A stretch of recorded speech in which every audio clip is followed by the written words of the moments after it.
High বন্ধুরা, Jhuma Bengali kitchen থেকে YouTube চ্যানেলে তোমাদের সকলকে স্বাগত জানাই। আজ নিয়ে এসেছি ঝিঙে দিয়ে দারুণ একটা ইউনিক রেসিপি, যা রুটি ও ভাত দুটোতেই কিন্তু খেতে লাগে খুবই অসাধারণ। ঝিঙের রেসিপি তো তোমরা অনেকেই অনেক রকমভাবে বানাও, তবে এইভাবে একদিন আমার মতো বানিয়ে দেখো, খেতে কিন্তু দারুণ লাগে। তাহলে চলো দেখা যাক ঝিঙে ভাপা বানানোর জন্য আমি কি উপকরণ নিয়েছি আর কিভাবে বানাবো, পুরোটাই তোমাদের কাছে আজ শেয়ার করব। রান্না শুরুতেই বলি বন্ধুরা, যদি রেসিপিটি ভালো লাগে তাহলে একটি লাইক দিয়ে পুরো রেসিপিটি দেখার অনুরোধ রইল। সবার প্রথমে একটা ছিলনির সাহায্যে সবগুলো ঝিঙার আমি ছিলকা ছাড়িয়ে রেডি করে নেব। ঝিঙাগুলো আমি আগেই ধুয়ে রাখছি, দেখো এইভাবে ঝিঙাগুলো ছাড়িয়ে নিলাম। এখন এই বড় বড় টুকরো করে কেটে নেব। ঝিঙের মোটা আর বড় টুকরোগুলো দুটো সাইড এইভাবে ছুরি দিয়ে কাট লাগিয়ে নেব। সবগুলো ঝিঙাতে করতে লাগবে না, যেগুলো একটু মোটা মোটা আছে সেগুলো একটু করে কাট লাগিয়ে নিলাম। এবার নিয়েছি হাফমালা নারকেল, আর এই হাফমালা নারকেলটা আমার পুরো লাগবে না, অল্পটুকু লাগবে। দেখো টুকুরানি দিয়ে আমি অর্ধেকটা নারকেলটা কুড়িয়ে নিলাম। এখন একটা মিক্সির জারে শুকনো মশলাটা একটু পেস্ট করে নেব। কাঁচা লঙ্কা, সর্ষে আর পোস্ত একটু ঘুরিয়ে নেব, এতে মশলাটা সুন্দর পেস্ট হবে। এবার আমি দেবো জলটা দিয়ে মশলাটা আরও ভালো করে পেস্ট করে নেব। দেখো মশলাটা কত সুন্দর পেস্ট হয়ে গেছে। এরপর দিলাম কুড়ানো নারকেলটা দিয়ে আবারও একটু মশলাটা পেস্ট করে নিলাম। দেখো একটা পাত্রে ঢেলে নিয়ে লবণ, হলুদ, লঙ্কার গুঁড়ো, একটু দই। এবার দইটা একটু ভালো করে প্লেট থেকে কাচিয়ে নেব। দইটা কিন্তু আমি বেশি দিইনি, অল্পই দিয়েছি। এরপর একটু রাইসব্র্যান তেলও দিলাম।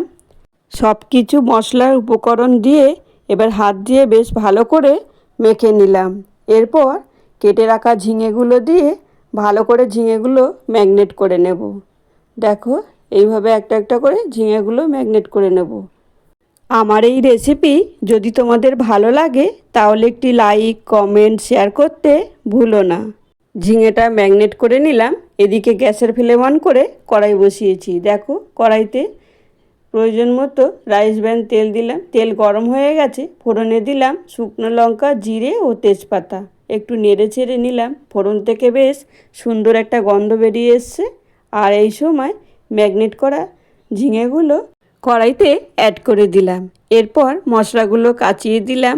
সামান্য একটু মশলা ধোয়া জলও অ্যাড করে দিলাম। এরপর আমি আর কোনো জল ব্যবহার করব না। এরপর নেড়ে ছেড়ে আবারও একটা ঢাকনা দিয়ে 5 মিনিটের জন্য ঢেকে দেব। কারণ ঝিঙা সবজিটা এমনটাই সবজি যার শরীরে জলে ভরা। জল ছাড়াই কিন্তু ঝিঙের যে কোনো রান্না করা যেতে পারে। বন্ধুরা রান্নাটা কিন্তু যতটাই সহজ আর ঠিক ততটাই তাড়াতাড়ি কিন্তু রান্নাটা হয়ে যেতে পারে।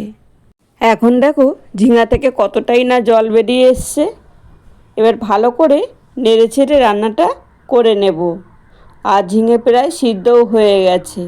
এবার স্বাদের ব্যালেন্সের জন্য দিলাম সামান্য একটু চিনিটা দিলে স্বাদের ব্যালেন্সটা হয় দারুণ কিন্তু। এরপর সুন্দর একটা ফ্লেভার ও টেস্টের জন্য দিলাম গরম মশলা ও ঘি। তাহলে ঝিঙে ভাপা রেসিপি আমার রেডি। এবার আমি গ্যাসের ফ্লেম অফ করে ঝিঙে ভাপা রেসিপি নামিয়ে নেব। তাহলে আজকের রেসিপি তোমাদের কেমন লাগলো একটা কমেন্ট বক্সে কমেন্ট করে জানিও। রেসিপি খুব ভালো লেগে থাকলে অবশ্যই একটি লাইক দিয়ে পাশে থাকা বেল বাটনটা প্রেস করে দিও। তাহলে আমি যত নিত্য নতুন ভিডিও আপলোড করব সবার প্রথমে নোটিফিকেশন তোমাদের কাছে পৌঁছাবে। আর তোমরা তোমাদের সময় ও সুযোগ মতো আমার দেওয়া রেসিপিগুলো দেখে নিতে পারবে। আজকের ভিডিওটা এখানেই শেষ করলাম। ফিরে আসছি আবারও এক রেসিপি নিয়ে। এখন সকলে সুস্থ থেকো, ভালো থেকো। আর এতক্ষণ সময় তোমরা আমার পাশে থেকে পুরো ভিডিওটা দেখার জন্য তোমাদেরকে অসংখ্য ধন্যবাদ। তাহলে আজ আসি, দেখা হচ্ছে নেক্সট রেসিপিতে। বাই।